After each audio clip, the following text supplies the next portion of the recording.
Wisp feels like one of the most talked about names in the new wave of shoegaze or alternative music right now.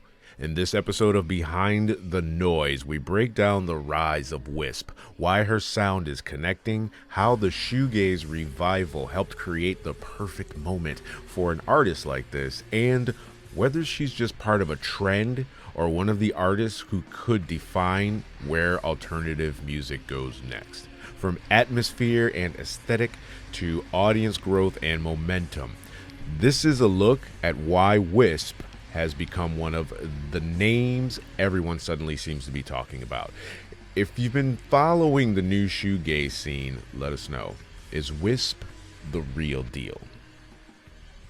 Why Wisp blew up?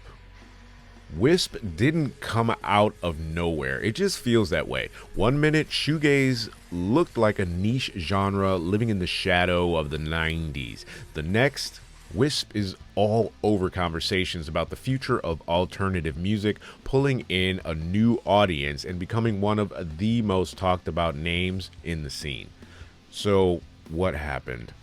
Why this artist? Why now? And is Wisp actually the future of shoegaze or just the perfect artist for a very specific moment? This is Behind the Noise, and today we're looking at the rise of Wisp, the sudden arrival. If you spent any time around alternative music lately, there's a good chance you've seen the name Wisp pop up over and over again. And that's interesting because the reaction around Wisp feels bigger than a normal emerging artist buzz cycle. It doesn't just feel like, here's a new artist with a cool song. It feels like people are trying to figure out whether this is the beginning of a much bigger story, myself included. Part of this is timing. Wisp arrives at a moment where shoegaze is no longer just a genre people reference to sound cool and music conversations. It's back in playlists, back in online discourse, back in fashion, back in festival culture, and back in the ears of younger listeners who weren't even alive the first time around. That matters because when a genre comes back, there's always a second question. Who's going to become the face of the revival? And Wisp feels like one of the first artists in this wave to really get that kind of attention. Why the second connects? A big part of the appeal is that Wisp doesn't sound like a museum exhibit. That's one of the biggest traps with any revival genre. You can end up with artists who clearly love the source material, but what they're making feels like a tribute act. It feels reverent, but not urgent. Respectful, but not necessary. Wisp works because the music feels modern enough to live in the present while still borrowing from the emotional language of shoegaze, the haze, the atmosphere, the blur between heaviness and vulnerability, the feeling that the song is less something you hear and more something you get swallowed by. That's always been the magic trick of shoegaze when it's done well. It doesn't just give you a melody, it gives you a mood, it gives you weather, it gives you emotional fog.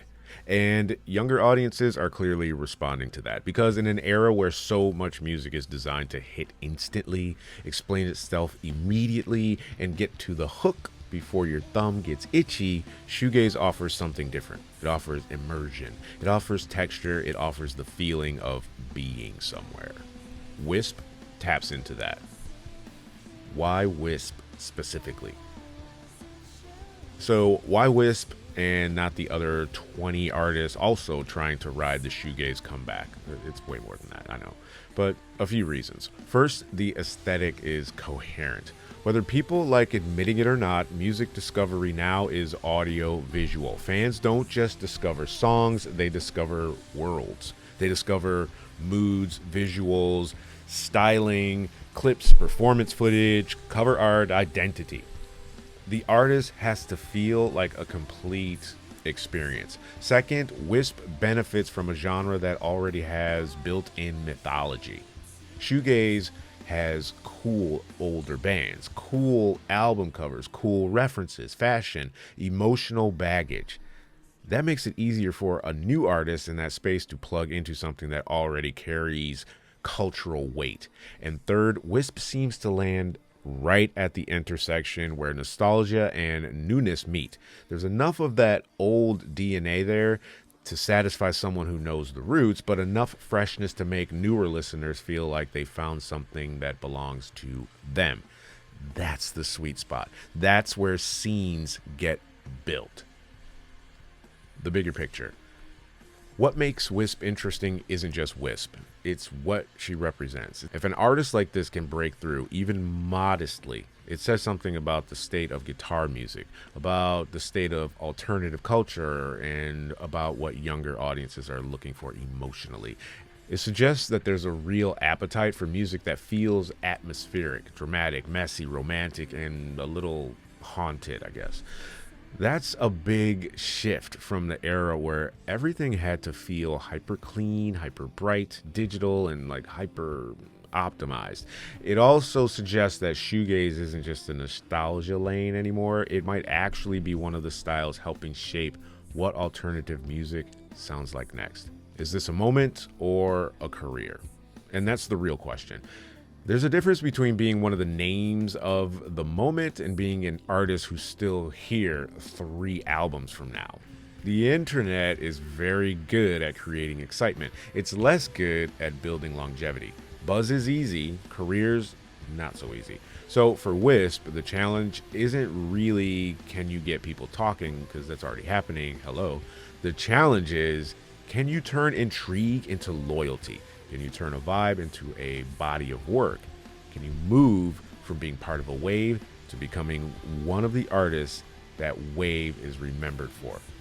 That's the next step. And it's the one that separates an interesting artist from an important one. Whether Wisp becomes a defining artist or just one of the first names attached to the shoegaze revival, one thing's already clear. This isn't random. It's part of something bigger. Shoegaze is back, younger audiences are paying attention, and artists like Wisp are giving the genre a new face, which is super cool. So thanks for listening, guys. This is Behind the Noise. Let me know in the comments whether Wisp is the future of shoegaze, and I'll catch you at the next one, because I can't get tickets to her London show, so I won't catch you there. Peace.